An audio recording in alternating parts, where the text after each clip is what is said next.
Hello, everybody. Today I'm here with the amazing Glessner, a heavyweight in the interior designing industry.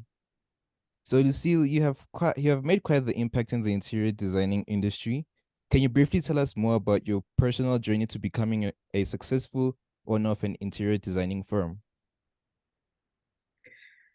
I was a late bloomer in the field. I started after my kids where I went back to school after my kids were born and at least in a place where I had a little bit more time to to endeavor in the design field. So I started about 17 years ago. And again, I went back to school, got a degree in interior design. And what really prompted me to do this is I was always very much into design, whether it was fashion, whether it was looking at life in general. Design was always part of it for me. And interior design seemed like something that I could actually study and be good at. So that's how I got into the field initially, pretty much. Okay. So interior designing was your first field of study. No, so I went to school in France. I'm originally from France, so I studied languages initially. I speak a few languages, and I that was a big interest for me, primarily for travel and also because I really like people and I like to be able to communicate with different cultures. And so that was my prime interest. So I have a degree from La Sorbonne University in languages. And then I moved to the US when I was pretty young. I was 25, and I did a lot of different jobs without a particular training for them. And so when I decided that I wanted to do interior design, I thought, well, at least for this one, I want to have some training and I want to go back to school. So I went back to school later in life for this. Oh, okay.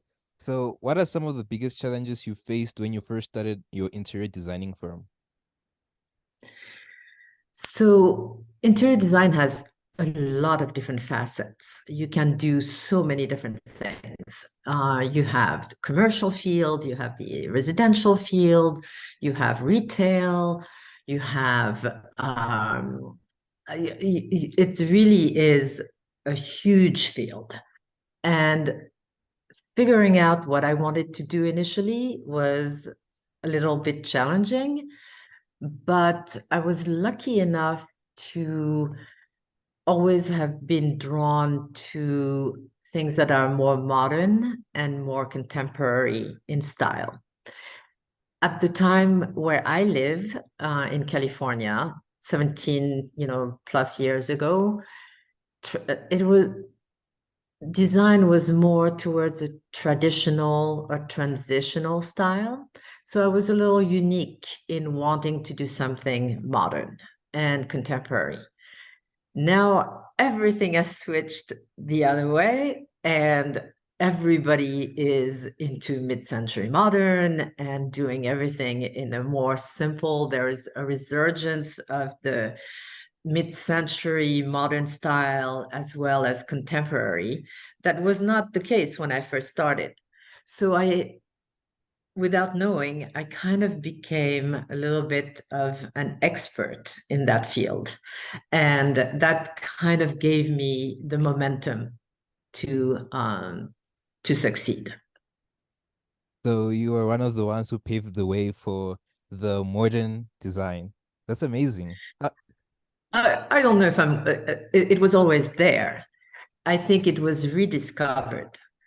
But for me, it was part of my style. That was always my style. So not that I don't like the Renaissance, the traditional, design. I love it. I studied it. I understand it.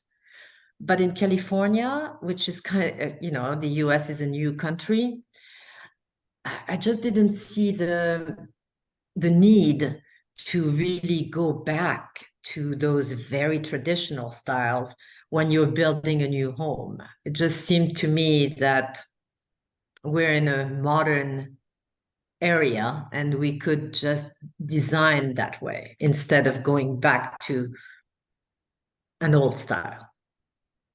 So when you first started out, were there like moments where you're like, is this gonna be worth it? Should I like go into another field? Like moments of self-doubt? And if they were, how did you overcome them? Uh, Okay, so I was older when I started, and I never had a moment of doubt. I am very passionate about what I do. I love working with people.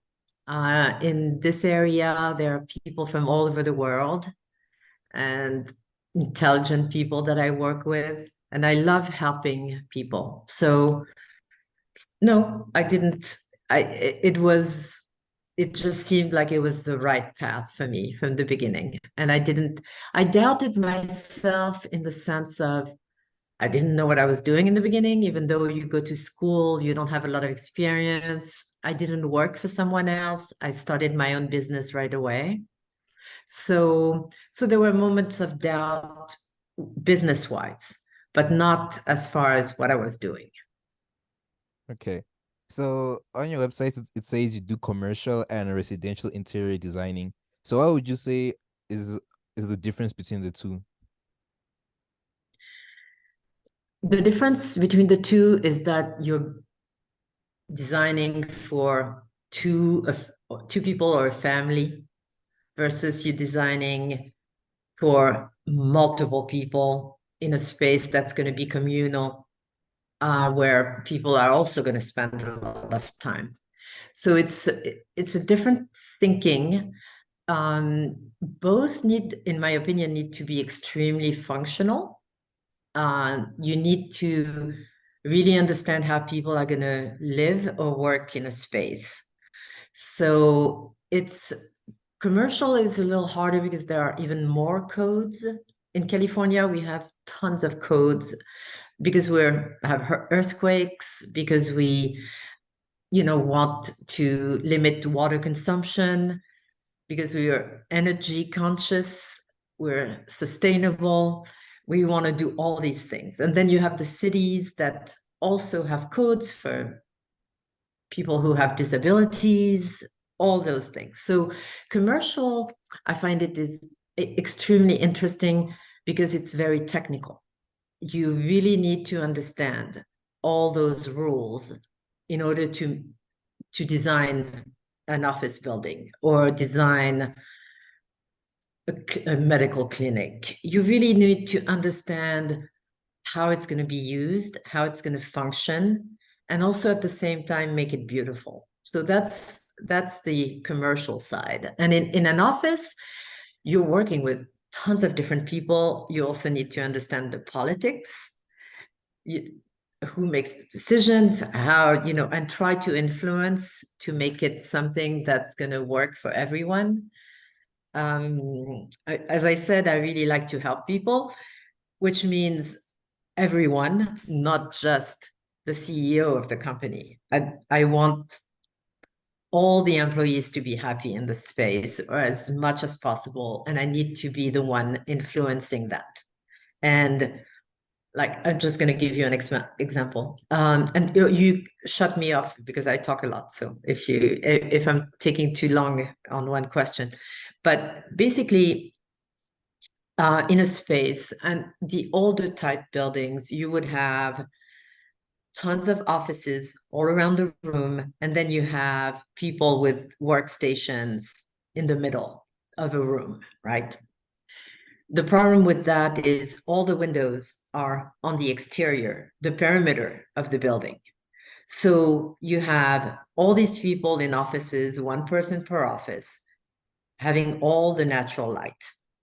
And then you have the people in the middle of the office who are all with, generally ugly lights. And So they do not get to share the views or the light. We now know that it's really important to have natural light and views to be happy.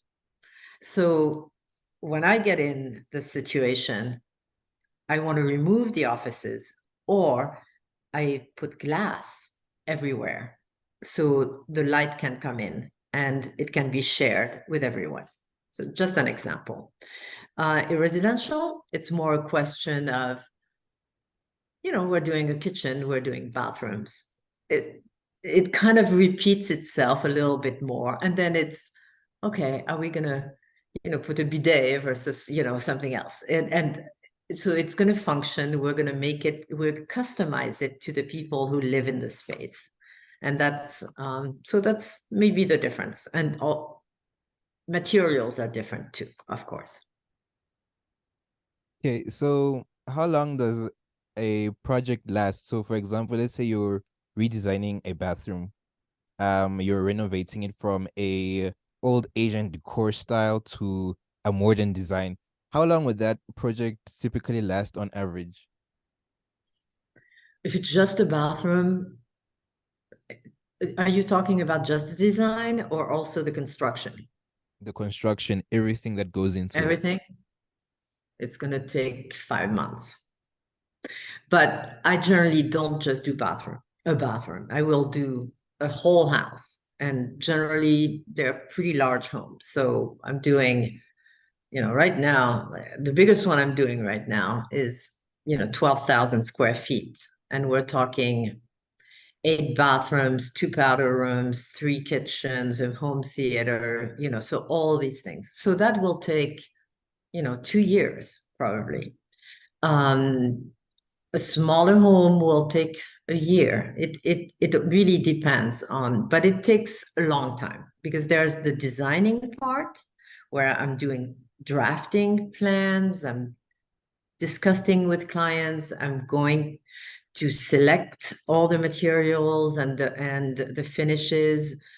So yeah, it takes these are long lasting projects in general. Nothing is like a month. It's always like a long time. I get to know my clients really well. So say you have 5 clients that want your services. How do you go about that? Currently, I have 18 projects, which is crazy. So it's too much actually. But there generally are at different stages.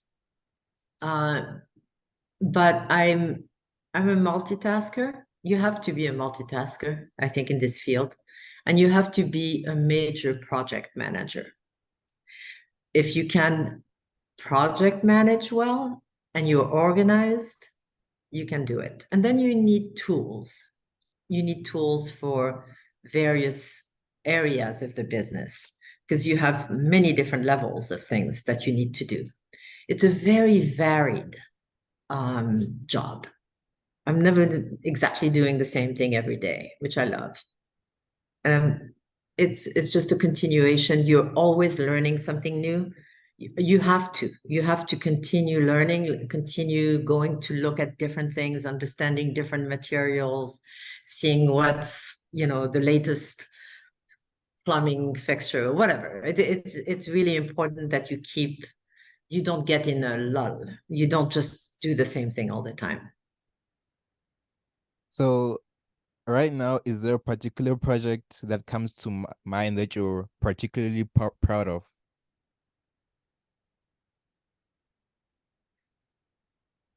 There are a few. I think where I'm the most proud is not just the project, it's the result with regards to how happy my clients are.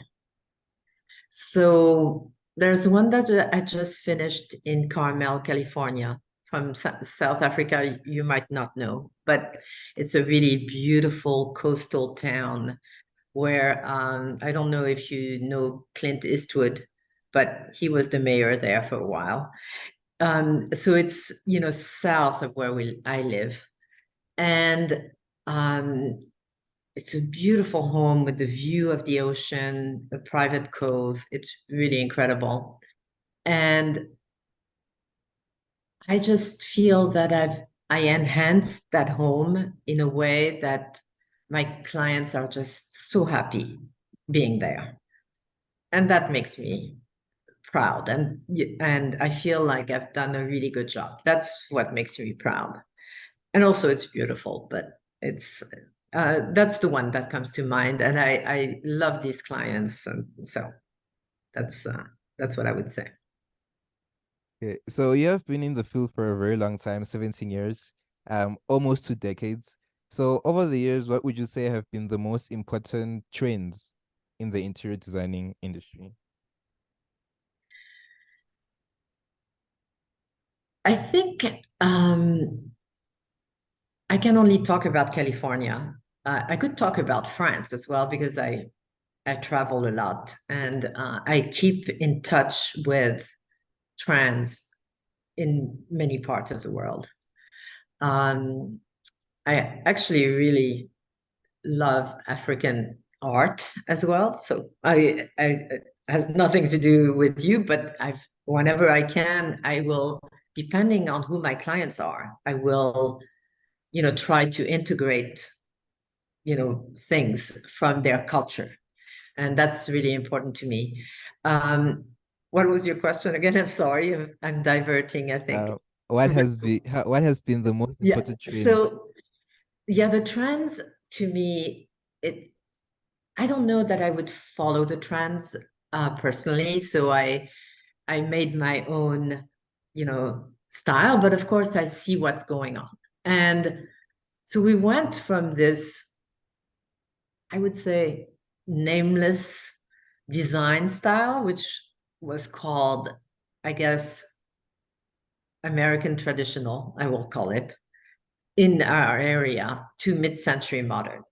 And we're kind of stuck in mid-century modern. But as a designer, even though I'm looking at those trends, I want to think long term. I don't want things to be like specifically dated. It has to, the trend to me, whether it is in the world or not, should be the style of the home and the where it is located, what the views are. So, like a home in Carmel will be different from a home in Lake Tahoe in the mountain.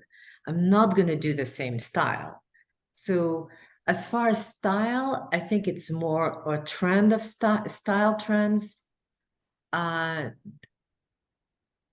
I think I would say Instagram and TikTok and all of those are kind of dissipating those. And you have boho, which, bohemian, which also is, and then you have the California style, and you have all these. For me, it's more a question of I'm going to learn about my clients. I'm going to try to make it about them and not about a specific style. So, yes, there are many trends right now. I mentioned, so I will say mid-century, boho, uh, maximalism is huge right now. You had minimalism, which I'm more of a going that direction, and now you have maximalism, where you have all those patterns and wallpapers on the ceiling and everywhere, and fabrics that it's just I would not be able to live there, but the people who do it well, I commend them. So you have all these different trends, and I don't think there's one particular one other than we're going in a way towards a more simple way of life where people are trying to bring the outdoors in to connect with nature. And that's one thing that I see everywhere. Everybody wants plants now. It's wonderful. So those are some of the trends that I see. Okay, so one thing I'm seeing about you is that you're not like a follower, a trend follower. You like take the road that not many people would take, which is very very remarkable because not many people have that courage to take the road that not many people would take. I'm old, so I can. When you get to be my age, you'll know where you know the uh, you know yourself, you know what. And again, it's if you are trying to help people, you do this for them, not for yourself. So you can take a few more risks if your clients let you. And I think it's if you're an interior designer, I think you owe it to yourself to push the envelope a little bit and be original. Because if people just want to do the same thing and have the same house as everyone else, it's kind of a little sad, right? You want to make it, about them. Okay. So, what are some recurring pain points you encounter in the interior design business, and how have you learned to manage them? So the pain points, there are quite a few. I would say um, setting expectations for people who think things are going to be done like overnight. They look at the shows, the HGTV shows, and it looks like, okay, we're going to do this in 2 months. I have to tell you, well, we don't have 70 plumbers that can be at your house in one time to do this bathroom in 2 hours. So it's going to take time. So the time aspect. And then dealing with, well, COVID was tough, things not being available, taking forever to get there. So you have to be organized in a different way. So organization, really trying to structure things as much as possible. And in this field, is being a problem solver.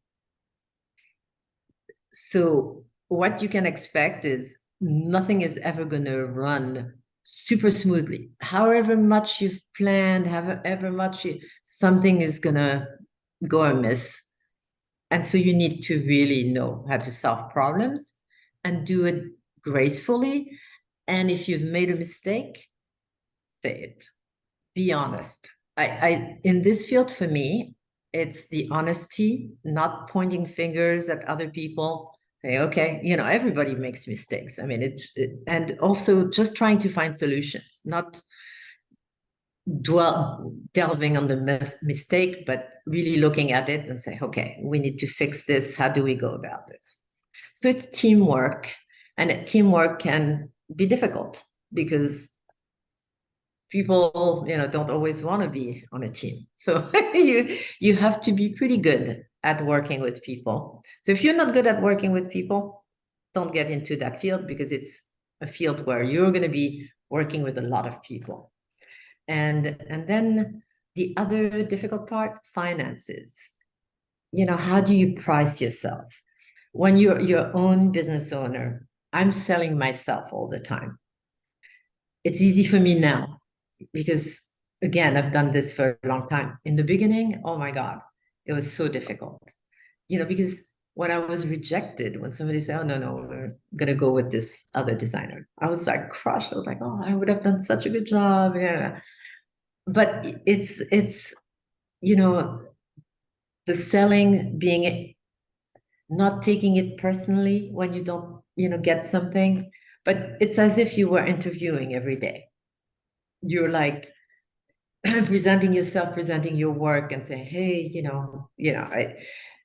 that's the hard part of the business." And then putting a price on that, telling people, "I'm worth that much. I'm charging you this much per hour."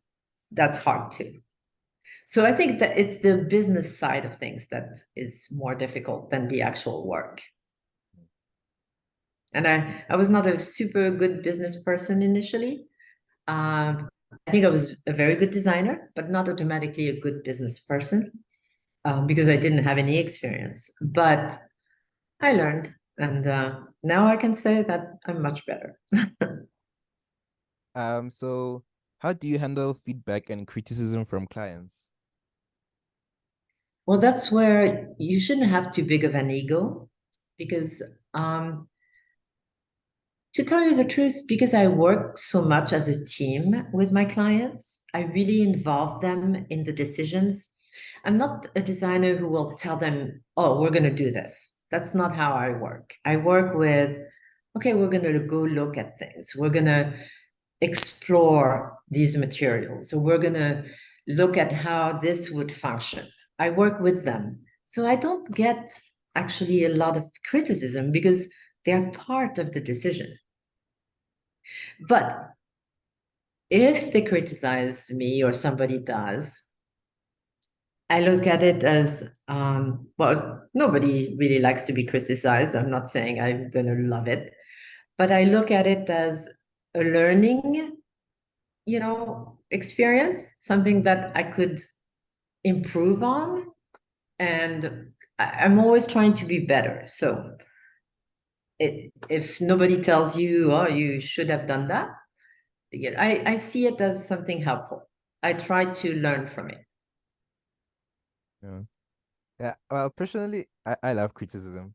Like, there's this one firm owner that told me I have a few tips for you. First of all, don't send because I do a lot of cold outreach to my car to prospects. She was like, don't send um emails Saturday nights. That's very unprofessional. And add a profile picture so that people see your face, because if you don't, it's a little bit they'll be a little bit skeptic. Is it a scam, or is it not a scam? So that actually helped a lot, honestly. But anyway, Yeah. we have limited time. We have to like keep it rolling. So you have managed to become a successful woman in this competitive field. What was your experiences as a woman in this industry? Woman, it's a field of women. It That's true. lots of women interior designers. I don't feel like I'm somebody unusual. Um, I love the fact that I actually have a lot of friends who are women and who are in interior designers. And so yeah, I didn't find this challenging in any way. In this area, at least, there are men, of course, but I know more women in interior design than I know men, I have to say. Okay, so could you tell us that about that moment when you felt like it was all worth it? The struggle, the late nights, the endless meetings, like you felt like I actually made it. Actually, I don't think I ever really lost sleep. I told you, I'm pretty organized. I, I value my sleep. So I try to really, I work a lot. I work long hours. And again, I love this work, so it's okay. But I, again, I never questioned whether I was working too much or not. I know I am right now. And I always, but that's my personality. I work a lot. I do everything a lot. So this is my temperament. So it doesn't bother me. So you are a workaholic at heart. So, what do you think is the future of interior designing going forward? That's a good question, actually. I feel that, I'm looking at young people in the field, technology, really big. You need, I'm pretty techie. I like using everything digital. I started late enough that I can I use software. I'm very technical that way. But I think it's important for people to visualize, and with all the tools that we have now for 3D and people who can do very realistic renderings. I think that's really the future. Young people can take it to the next level. And I think a lot of things are going to be virtual, but construction cannot. So it, it's a dichotomy of two worlds. You have the old world of construction that no matter what, even with high tech, and even in where I live, which is Silicon Valley, nobody's managed to structure the construction to go faster. It's still done the same way. It hasn't changed. But then the design part has changed in the sense now everything is digital. You can really show what things look like. You can walk through buildings and see what it. So that's the really the future. It's going to get to the next level. And with AI, who knows? No, It's maybe AI yeah, might take over. We yeah. We won't need interior designers. You'll have, you'll say, I want to see this, house with and Chat GPT or some open AI will just, show you what it looks like. I don't know, but I see it definitely more digital on the design side, but you still need materials, still need all this. So it's going to always be two worlds, the old and then the super advanced AI digital or whatever. So how important is it for an interior design firm to have a distinct style or brand? It's like any business. If you can actually have something that differentiates you from everyone else, because there are so many interior designers, you need to have something that, in order to be successful, in my opinion, to you need to have something that's different or something that people are looking for. And what it is, I don't know because it all depends on you. It's not something specific. But yes, you should make you should brand yourself.